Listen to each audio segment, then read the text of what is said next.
Hello guys, this is just a quick talk on the 911V helicopter, and this is a 4-channel helicopter, which means that it can go forward, back, left, right, and turn left. Normally, oftentimes you'll see a 3-channel helicopter.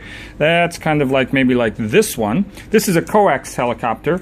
This is a coax helicopter because it has 2 sets of blades that rotate against each other, whereas this is a single blade helicopter right here. And this helicopter, it's a lot more fun because it can go forward and back, and it's a lot more responsive, and it also works off of radio frequencies rather than this one, which is for probably $20 on eBay or $20 on Amazon. This one works off of LED, and you can tell the difference because the LED has, see that little kind of light bubble that's on the front? Well, that's LED, and this one here is actually a, that'll focus. This one here is actually a radio antenna, and the big advantage of the radio antenna, besides interference, is how fast they react. So you're much more in tune with the helicopter. The one thing I wanted to talk about, though, was some super simple upgrades to make this 911 helicopter much more robust.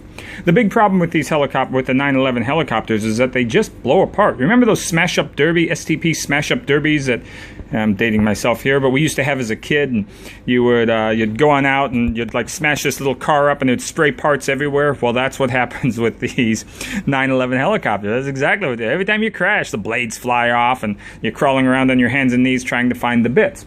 So the one thing that we do is we start off with a little tube of super glue, and this is the little counterbalance that rides normally right up here. And what happens is the little weights fly out of here. Okay, this is the first one. See how the left-hand side has the silver weight and the right-hand side doesn't? Well, you have a good crash and the weight flies out, and then your helicopter won't work until you order a new counterbalance arm, which doesn't cost very much. They're only a couple bucks, but you got to wait a few days. And who wants to wait a few days when their toy is like laying on the counter? So one thing to do right off the bat is take a drop of super glue and put it on to hold that weight in on the tip right there and on the tip on the other side.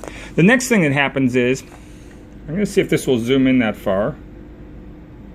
These little screws right here are holding the end of the blades, and the end of the blades, I don't know if you can see this, but the end of the blade, that screw isn't really held on. You could actually put your thumbnail or fingernail down that little crack. It's almost made like it's like meant not to break, and it's meant to come flying off of there. But what happens is every time these blades fly off, you're left tracing pieces on the floor, and as soon as you lose one little piece, the helicopter won't go. So you come in on that little tip right there, and put a drop of glue, right there, and that will keep those blades on there until you get into a really serious crash.